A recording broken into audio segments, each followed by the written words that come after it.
Hey everyone, welcome back to Satya's Kitchen. অসমীয়া পাকঘৰলৈ সকলোকে আদৰণি জনাইছো।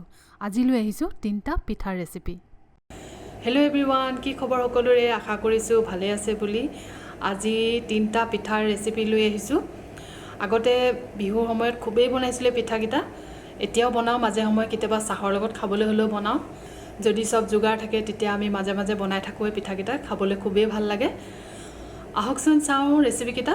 যদি ভিডিঅ'টো ভাল লাগে লাইক এটা দিবলৈ নাপাহৰিব আৰু মোৰ চেনেলটো সাবস্ক্ৰাইব কৰি ল'ব। আহক আৰম্ভ কৰোঁ। প্ৰথমতে গুড় দিয়া পিঠাটোকে বনাওঁ আহক।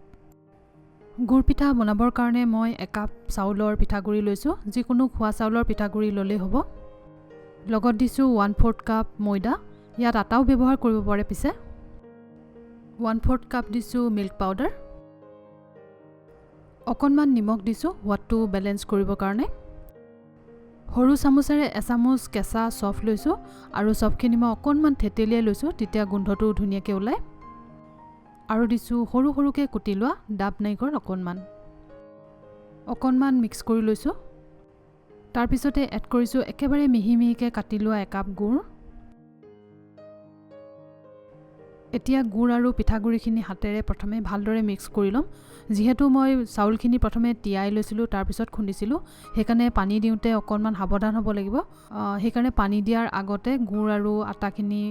গুড় আৰু পিঠাগুড়িখিনি ভালদৰে মিক্স কৰি লৈছোঁ।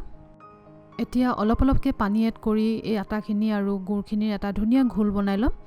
বেছি পানী একেলগে দি দিলে মানে পিছত দিগদাৰ হৈ যায়, সেইকাৰণে কম কমকৈ এড কৰিব প্ৰথমে।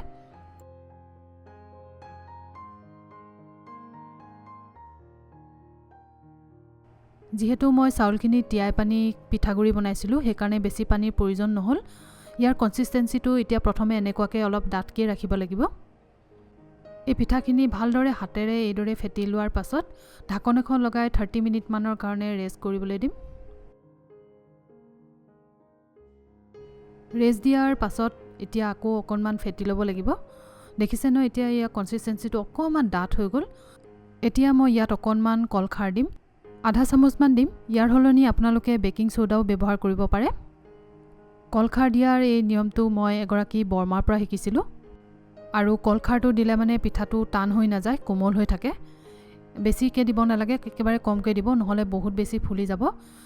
কলখাৰে একচুৱেলি বেকিং সোডাৰ নিচিনাই কাম কৰে।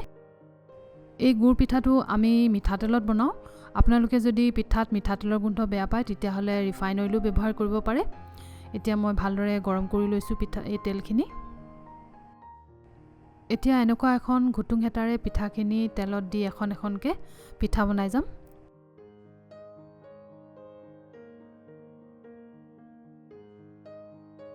পিঠাটো ধুনীয়াকৈ সিজাৰ পিছত এতিয়া তেলৰ পৰা উঠাই থ'ম। আৰু এয়া আমাৰ গুড় পিঠা ৰেডি হৈ গ'ল। আহক এইবাৰ বনাওঁ কলপিঠা। কলপিঠা বনাবৰ কাৰণে মই এটা ডাঙৰ চাইজৰ জাহাজী কল লৈ লৈছোঁ। আৰু কলটো বেছিকৈ পকা হ'লে বেছি ভাল হয়, কাৰণ তেতিয়া ইয়াত মিঠা ভাৱটো অলপ বেছি থাকে। প্ৰথমে কলটো ভালদৰে ফেনেকি ল'ম।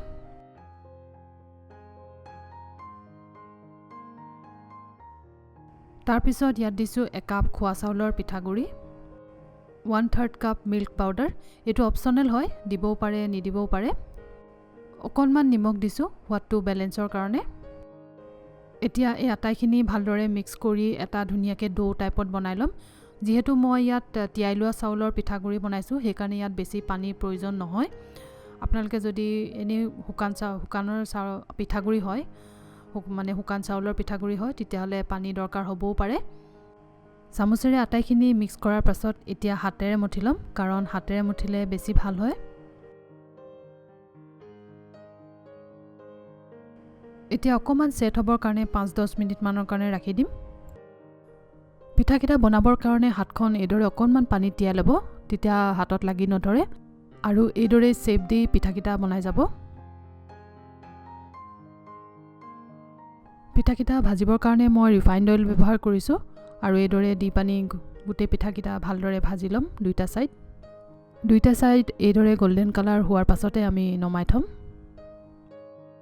আৰু এয়া আমাৰ কলপিঠাও ৰেডি হৈ গ'ল।